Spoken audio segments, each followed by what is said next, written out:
here we have from all the 25 countries. The speakers we have chosen are basically the people who know what's happening in the industry. So they can predict, or at least give an educated guess what's gonna happen in 3 years, 5 years, 10 years. We can also explore the opportunities of expanding Ukrainian businesses to Europe. So the future is already here. Let's start. So the problem that we have right now, we have completely digital businesses. We have digital citizens. If you're Ukrainian, please show to the foreigners the D application. We are the second largest bank in Ukraine. We are growing in SME retail, and of course we are financing corporate business as well. We are a universal bank. In Kherson area, we opened our branch just after the occupation. This is our strategy. We will play significant role in recovery and reconstruction of Ukraine. Support of agricultural sector, seeing campaign or the harvest campaign, this is our priority. Support of export-oriented businesses. We have also our own export agency that we also work together. Support of the critical infrastructure, energy, we can invite the partners that will supply equipment to our energy sector, to provide, I don't know, to control of the expenses, to provide the partially financing from the side of Ashad Bank. Food security ensuring, financing the trade, retail food network, support of population in providing the housing, mortgages that we're doing, operational and financial support of small and medium enterprises. And, of course, recovery losses from the Russian aggression. They will pay off everything what they did to our country and to our bank. Now we have 220,000 small, medium enterprises. 94% this is the micro. $500 million loan portfolio. 230 million increase from the loan portfolio during 2022. Because our philosophy, as I said, we would like to be hub. We would like to be hub that will unite, combine all the, or like to be the one window for the partners, international financial institutions, state programs, municipalities, our own products in one place. In order to business to facilitate recovery of the business, they apply to Ashad Bank, and we say we have this program, this program, this program. We have these products, and these products. We believe that such kind of program will give the positive economical effect to Ukraine for recovery. This is the Oblast Chernivtsi. They have border with Poland, Slovakia, Hungary, Romania, Moldova. They have to reconstruct their railway track in order to have the European way. They have program of reconstruction of internal airport because they close to the border, and we can start already some international airlines. Infrastructure projects.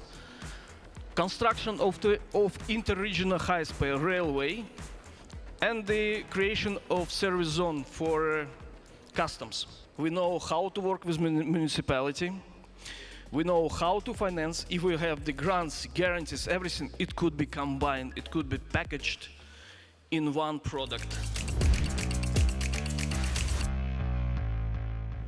The State Secretary of Economic Affairs of Switzerland has been working on economic measures to rebuild Ukraine since December last year. 3 departments are specifically participating in their elaboration: the Promotion Activities Directorate, the Economic Cooperation and Development Division, as well as the Bilateral Economic Relation Divisions. Overall objective is Switzerland's effective and sustainable contribution to the reconstruction of Ukraine, oriented to the specific and concrete needs of the country. This is intended, on the one hand, to create jobs and income in Ukraine, on the other hand, to mobilize resources and expertise of the Swiss private sector and to promote their involvement in concrete projects. The support shall especially focus on areas in which there is an immediate need in Ukraine and where Switzerland has its strengths. For example, energy supply and energy grids, sustainability, mobility, and health. The other ideas are of a supporting or complementary nature. They include project preparation studies and various measures that help to promote and secure private and entrepreneurial activities for reconstruction, financing of project preparation studies. For chosen infrastructure sectors, project preparation could be financed. Many Swiss companies believe in Ukraine's future. They invest and will continue to invest in Ukraine. The Swiss commitment to Ukraine is deep-rooted and strong. We wish to continue our close collaboration together. Ukraine is a rich, resilient, resourceful, and dynamic country with an enormous potential to be realized. Recovery is easier with friends. I'm confident that this fruitful exchange will move Ukraine forward. Okay, you would like to do this? Yes. Risk is high. We have the guarantee programs. You would like to buy equipment? Okay, we have the partnership program. Guys, this is the time to invest. Be the first who will come to Ukraine to take the cream of the investments. We have the huge potential if we're talking about our land. Why not to consider, after of course war will end, to consider this as a possibility for investments? It is huge possibilities. We have the good land.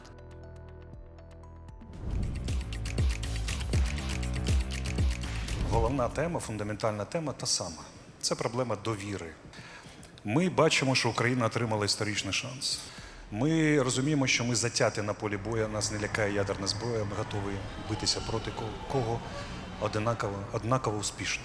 Післявоєнна реконструкція України може і має бути завданням, скоріш за все, набагато в чомусь складнішим, ніж війна.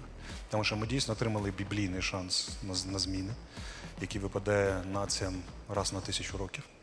Бізнесмен – це підприємець завжди. Це людина, яка активна, проактивна, і вона хоче зробити як краще в своєму кластері або на загальному рівні. Нам нужна віра і довіра. Довіра переможе, віра переможе, і ми з вами що? Не згаємо цей шанс.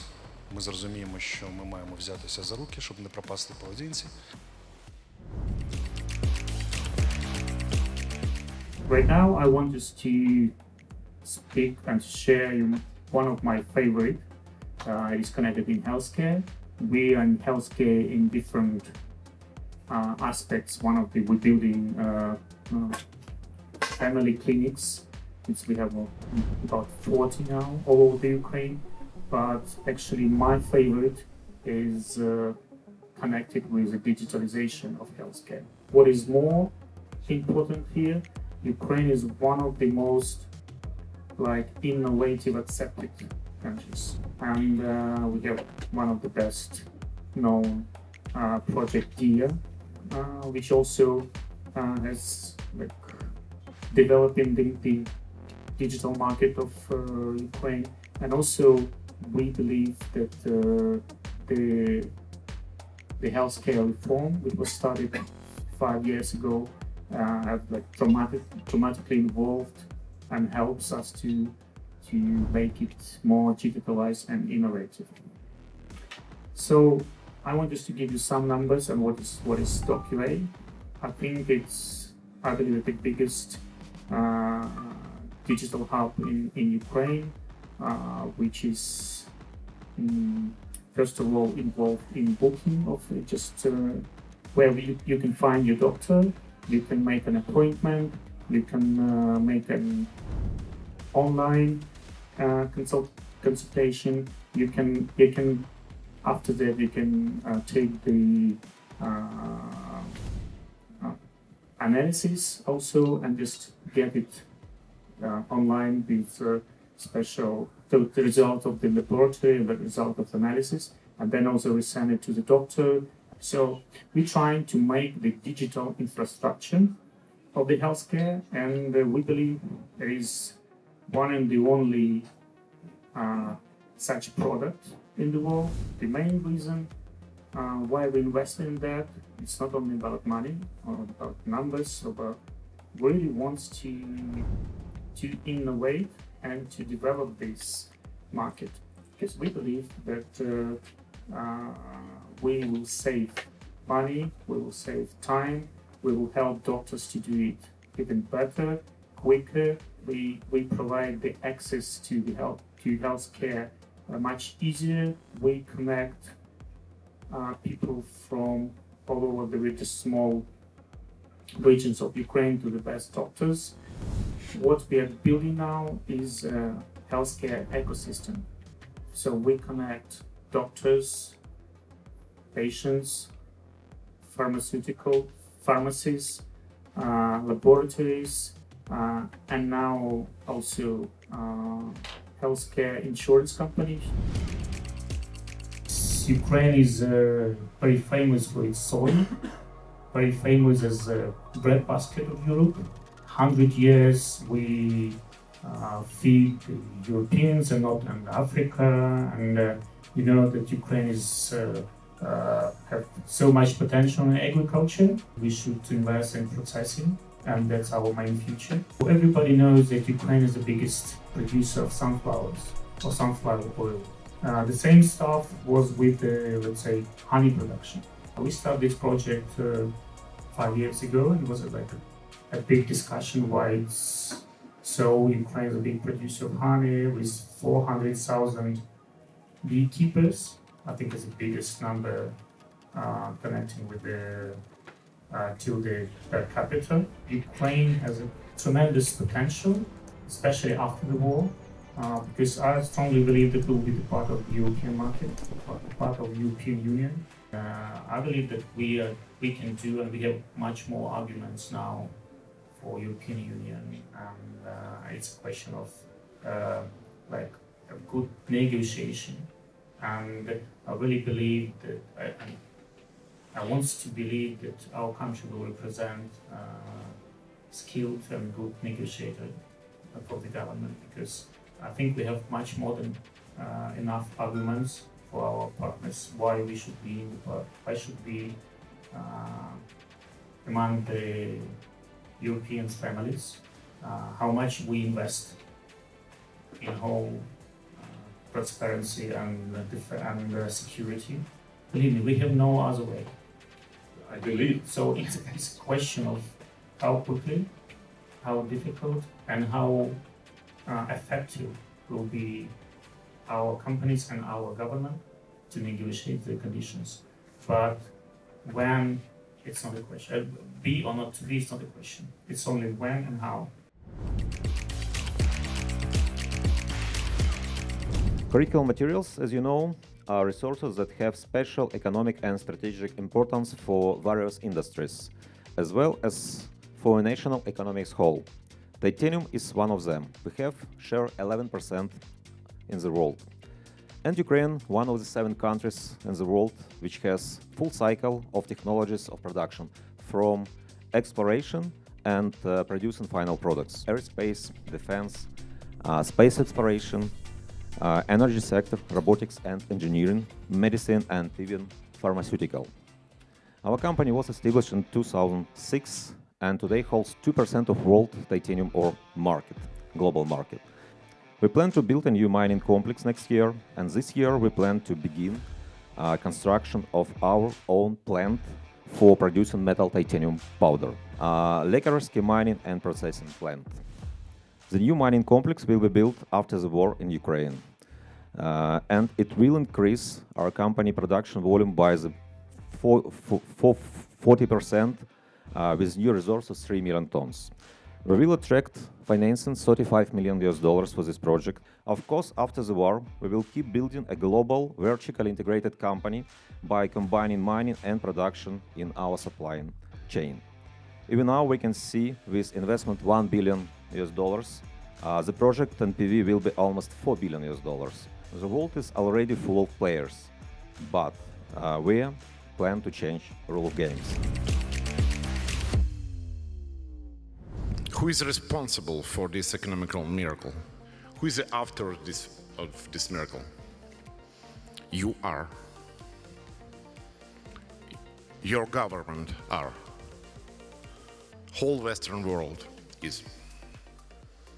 Start giving the country with GDP $150 billion, $40 billion every year, and you will see on the monitor this miracle.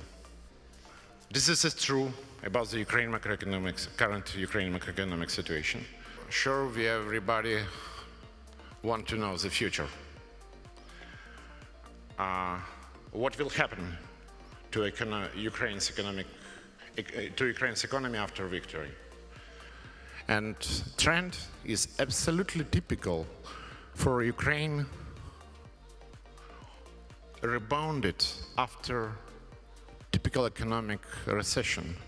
China has this level when China was a $4 trillion economy. I just can't imagine what will be happening in Ukraine with Ukraine macroeconomic indicators when in country with GDP 150 billions, parting every year $40–50 billion.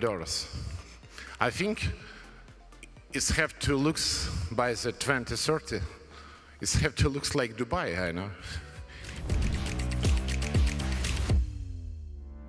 So in our portfolio, we have, as I said, 11 unicorns. They're here listed. And the most important value in venture capital is clearly the expertise. And we have more than 3,000 co-investors in our 230 portfolio companies now. We invest extensively in digital health, biotech. I'm the chairperson of the Ukrainian Startup Fund. And our legal team helped to build the legislation for the Ukrainian Startup Fund. And here we cope really successfully with the top tier US and European and global funds. It's multi-billion, $100 billion opportunities in the next 5 to 10 years. If you just see the figures, how much we spend in US and Europe for the healthcare, and I will give you just one example. So we are considering now one investment on the company who is analyzing with the AI the spinal problems. So one OP covered by insurance with the 3 stitches in the spine, it costed to the insurance company $750,000 US, and the doctor who was performing the operation, the doctor got $3,500. I mean, it's just one example, but more than 50% of operations on the spinal cord should not be done, right? So just imagine how much money, trillions, we are speaking about trillions, can be redirected to other more important ways to apply these uselessly used resources. Yeah, regarding the online education, so understanding what is happening now with the quality of the teachers, like quality of the education, like from primary to universities, and this is a big problem for the majority of the countries which basically do not have the access to the quality education at all. So online will be growing. We understand that clearly the future is for neobanks. So another interesting mega trend is just to learn on your mistakes. So that's why we started in 2019 our iClub global community, which is now we have more than 500 investors across 17 geographies, mostly Ukrainians. And the opportunity is to democratize venture asset class and to invest with a smaller ticket like 10,000 and onwards. So now it's time for everybody also to manage your own investments by yourself, to learn. Otherwise, I mean, there is no way in the future. Yeah, and regarding the female founders. Yeah, so we have the big organization with more than 5,000 females, mostly Ukrainian in our community, and also Central and Eastern Europe and former CIS, no Russia, no Belarus, and growing to 50,000. This is a huge force, the females in tech and business, which can join international business community. The idea is just, it's for free. It's free for females in tech and business. And they just can, use all the possible opportunities to travel on business, to get free tickets to a lot of different conferences in all the locations where we are present now. And let's be smarter in choosing and supporting those talented founders and teams which are doing something like meaningful.